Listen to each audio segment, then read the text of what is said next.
अन्नपुर नाम के एक गांव में शादी चल रही होती है। वाह, मजा आ गया फूफा जी। शादी में क्या खाना बना है, बाराती तो उंगलियां चाटते रह जाएंगे। हाँ, तुमने सही कहा, पनीर की सब्जी का तो कोई जवाब ही नहीं। दूसरी तरफ पंडित जी फेरों की तैयारी कर रहे होते हैं कि तभी वहाँ एक चुड़ैल आ जाती है। अरे मर गया रे, ये चुड़ैल यहाँ क्या कर रही है? अरे दिवाकर जी, ये आपकी कौन सी रिश्तेदार है? अरे मुझे क्या पता, क्या भाग्यवान, कहीं ये तुम्हारे मायके से तो नहीं आई है।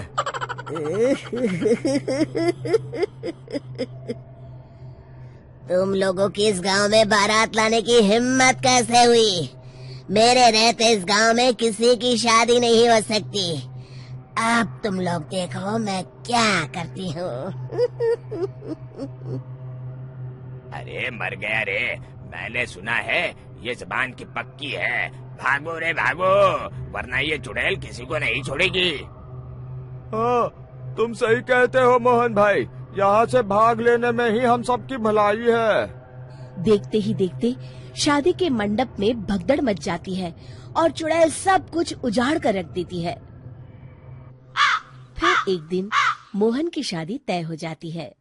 अरे भाई, अगले हफ्ते मेरी शादी तय हो गई है, लेकिन इस चुड़ैल की दहशत के मारे तो मेरे हाथ पैर कांप रहे हैं। अरे मोहन, तुम्हारा दिमाग तो खराब नहीं हो गया? तुम अपने साथ साथ हम सब गांव वालों को भी बलि का बकरा बनाना चाहते हो?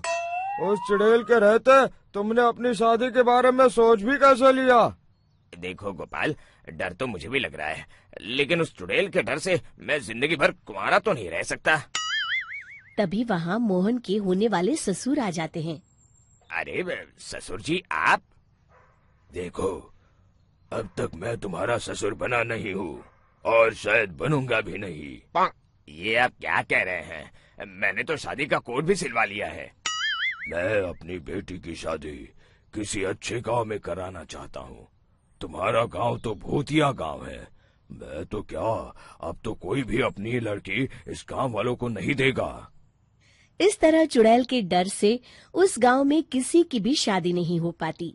फिर एक दिन गांव के जमींदार अपनी बेटी की शादी करने का विचार करते हैं, लेकिन चुड़ैल के डर से उनकी भी हिम्मत जवाब दे देती है। अगर मेरी बेटी की शादी तय समय से नहीं हुई तो मेरी नाक कट जाएगी।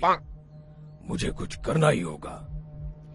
एक सलाहकार के कहने पर जमींदार काशी से एक बहुत ही नामी तांत्रिक को अपने घर बुलवाते हैं, जो भूत चुड़ैल को पकड़ने में माहिर माना जाता था।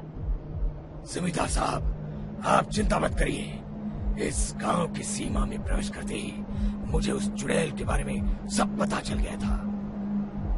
आप उसे जल्दी से जल्दी कैद कर लीजिए ताकि मैं अपनी बेटी की शादी कर सकूं। जब वो चुड़ैल एक इंसान थी, तब ठीक उसकी शादी करने वाले दिन ही उसकी और उसके होने वाले पति की एक दुर्घटना में मौत हो गई थी। उसका होने वाला पति आज भी भूत बनकर जंगल में भटकता है। इसलिए जब तक चुड़ैल की शादी नहीं हो जाएगी, वो किसी और की भी शादी नहीं होने देगी। ये आप क्या कह रहे हैं? अगर वो भूत भी हमारे गांव में आ गया तब हमारा क्या होगा? ये आदमी बीच में बहुत बोलता है, इसे बाहर निकालो। उसके बाद तांत्रिक बताते हैं कि अगर उस भूत के साथ चुड़ैल की शादी करा दी जाए तो वो चुड़ैल हमेशा हमेशा के लिए उस गांव को छोड़कर चली जाएगी। जमींदार साहब, आप अपनी बेटी की शादी की तैयारी शुरू कर दीजिए। मैं कुछ गांव वालों को अपने साथ लेकर उस भूत को ढूंढने जंगल की ओर जाता हूँ। इस तरह जमींदार निश्चित होकर अपनी बेटी की शादी करवाने लगते हैं, लेकिन तभी वहाँ चुड़ैल आ जाती है। मैंने तुम गांव वालों को समझाया था ना कि इस गांव में कभी कोई शादी नहीं करेगा। लगता है तुम लोग मुझे हल्के में ले रहे हो। चुड़ैल जमींदार की बेटी को उठा लेती है।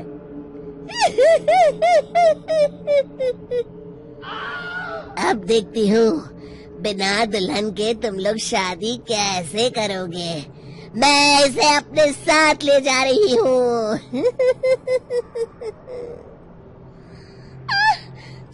पिताजी मुझे बचाइए।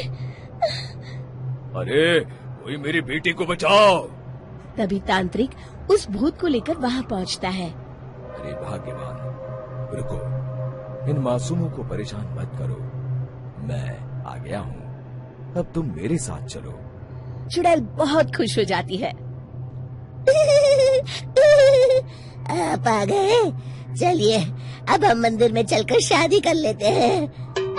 अरे अरे अरे अरे, ये क्या कह रही हो? मंदिर में जाके दोबारा मरना है क्या?